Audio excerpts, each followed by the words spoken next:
Salut les passionnés, jour 3, troisième surprise. Et aujourd'hui d'ailleurs c'était à vous de me faire une surprise puisque c'est mon anniversaire aujourd'hui. Donc voilà, vous n'êtes pas obligé de me le souhaiter dans les commentaires, mais ce sera bien vu par la maison. Non, je plaisante. En tout cas, donc voilà, cette troisième surprise, ça va être du nouveau matériel. Et je vais aller direct dans le vif du sujet. C'est une nouvelle carabine que je vais être assez content d'utiliser. Je ne vous cache pas que j'ai déjà commencé un petit peu. Et bon, bien sûr, elle ne remplacera pas la 404 définitivement, mais c'est quand même assez intéressant. J'étais très curieux de l'utiliser. Vous doutez bien que je reste chez Sauer. Et voilà, donc c'est une nouveauté de chez Sauer. J'ai la chance et le privilège d'être le premier à en avoir en France. Donc je vais aller la chercher de ce pas. Ne bougez pas.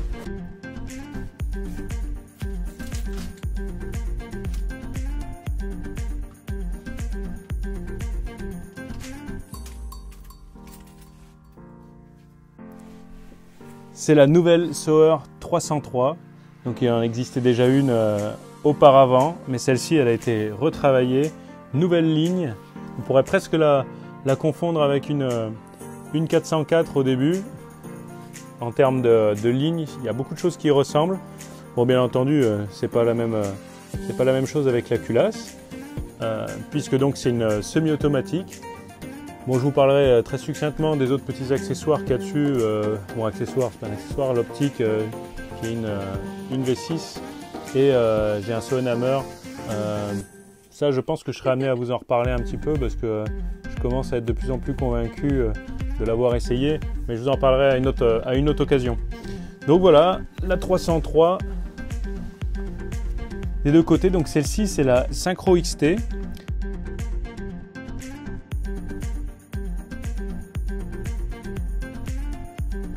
Je vais vous présenter rapidement ses caractéristiques, j'en saurai beaucoup plus et comme d'habitude, je vais la tester au moins jusqu'à la fin de la saison pour vous en dire un petit peu plus. Mais j'ai déjà eu ma première balle qui était un beau succès. Donc j'ai déjà un petit ressenti, j'ai fait quelques battues avec.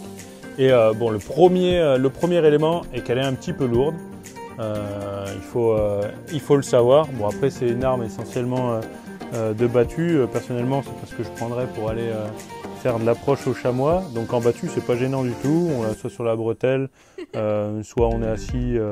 Enfin voilà, je veux dire, c'est pas l'endroit où on est plus regardant vis-à-vis du poids. Et c'est ce qui fait aussi qu'elle va pas bouger du tout quand on va tirer.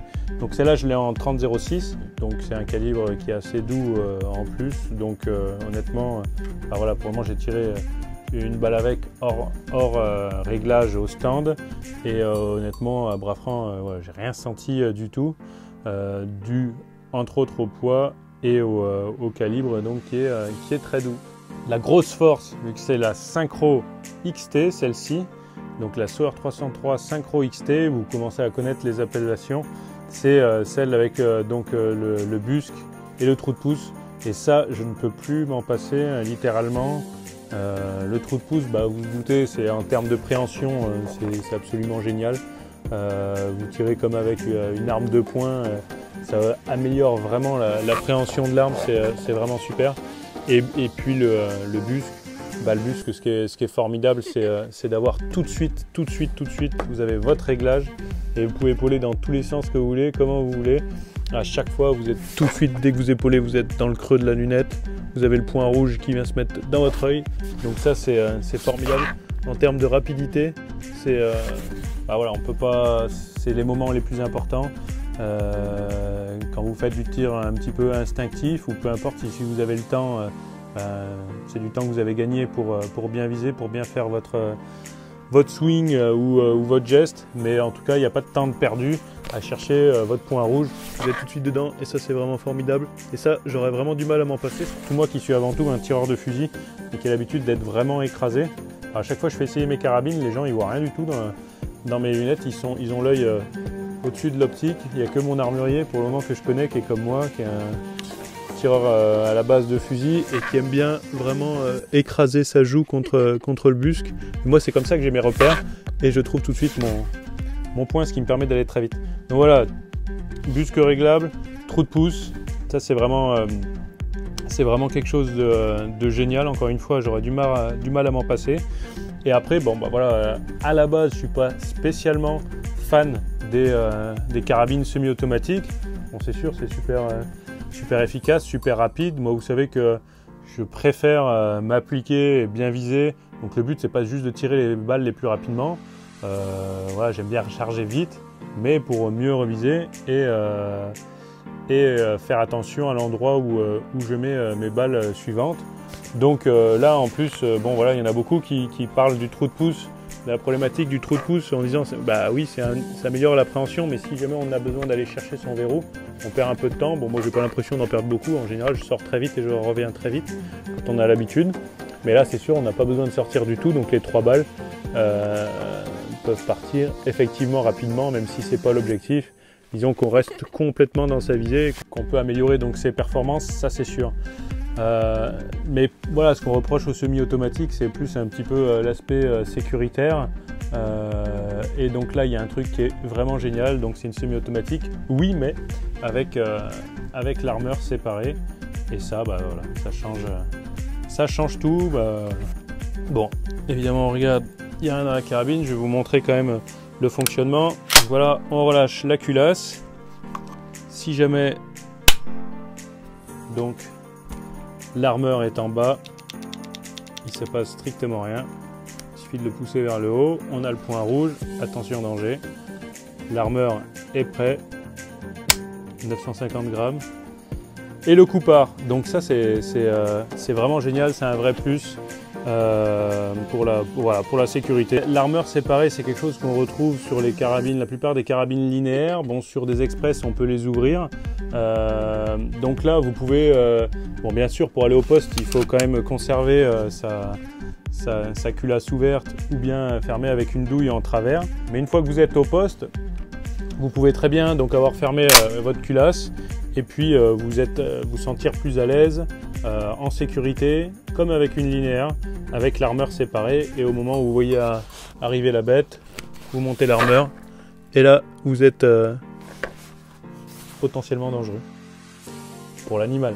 Et voilà, et dès que vous avez effectué votre tir, vous pouvez vous remettre en totale sécurité en abaissant l'armeur. Donc voilà, ça c'est vraiment le vrai plus de cette carabine. Qu'est-ce que je peux raconter d'autre? Un point négatif, c'est moi je m'étais vraiment habitué au modérateur de son. Donc évidemment, comme c'est une carabine à empreinte gaz, avec un système super complexe d'empreinte gaz, on le voit d'ailleurs un petit peu ici, avec le petit trou et le renflement en fait à ce niveau-là. Bon, je ne vais pas vous l'ouvrir pour vous montrer comment ça marche, mais voilà, le simple fait qu'il y ait besoin de gaz empêche le fonctionnement avec un modérateur de son, donc du coup vous ne trouverez pas de canon fileté avec cette carabine. Voilà, donc après vous aurez retrouvé un chargeur inamovible puisque c'est la loi française, donc vous aurez que 2 balles à l'intérieur du chargeur. Donc cette carabine existe normalement aussi avec un chargeur amovible avec beaucoup plus de coûts, mais bon, c'est quelque chose qu'on ne peut pas faire en France. Ah, il y a un petit point de détail que j'avais repéré la dernière fois, que je trouve bien sympathique, c'est que souvent quand vous avez le chargeur enlevé, vous pouvez pas, voilà, la culasse revient à chaque fois, vous pouvez pas la bloquer. Et ben là en fait c'est possible grâce à ce petit bouton. Hop, si vous le poussez un petit coup vers le bas, la culasse reste bloquée, ce qui vous permet voilà, d'avoir éventuellement de garder vos balles dans le magasin et de le refermer. Et au moment où vous l'avez décidé, c'est pareil, vous pouvez avoir donc vous voyez juste les balles par ici, vous êtes en sécurité. Et puis bah voilà, si jamais vous voulez vous remettre plus rapidement en situation de tir, si vous êtes au poste ou etc., vous pouvez voilà, refermer la culasse en rappuyant dessus et puis mettre une balle supplémentaire ensuite. Ouais, la petite particularité aussi, c'est que le chargeur s'ouvre dans ce sens-là, il arrive, donc il tombe, il reste accroché sur l'arrière. Moi j'avais l'habitude de l'avoir un petit peu plus dans l'autre sens. Alors au début j'avais trouvé ça bizarre et je dis je vais peut-être avoir du mal à charger parce que j'ai pas l'habitude. Au final ça vient très vite. Je prends un petit bond strike et au final ouais, vous appuyez derrière, ça rentre. Ouais, c'est aussi rapide que ça, il n'y a pas de souci particulier. Bon, je ne vais pas vous faire l'affront de la rentrer dans la chambre. Mais voilà, on peut alimenter donc le chargeur comme ça de manière très facile.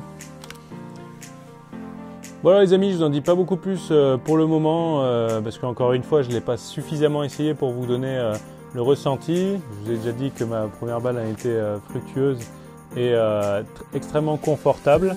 Donc voilà, je suis très excité de continuer avec et d'avoir un petit peu plus de choses à vous faire, à vous partager en guise de retour sur cette arme. Voilà, donc vous aurez l'occasion de la revoir un peu plus longuement. Je vous montre quelques images avec sans vous montrer les tirs puisque ça fera l'objet de vidéos spécifiques. Et puis moi je vous dis à demain. Je vous remercie d'avance pour vos souhaits pour mon anniversaire. 1 an de plus, je me fais vieux, mais j'en ai encore sous la pédale et je vais vous montrer de très belles choses encore pour cette saison qui arrive. Allez, à très vite, je vous donne rendez-vous demain pour la 4e surprise. À bientôt!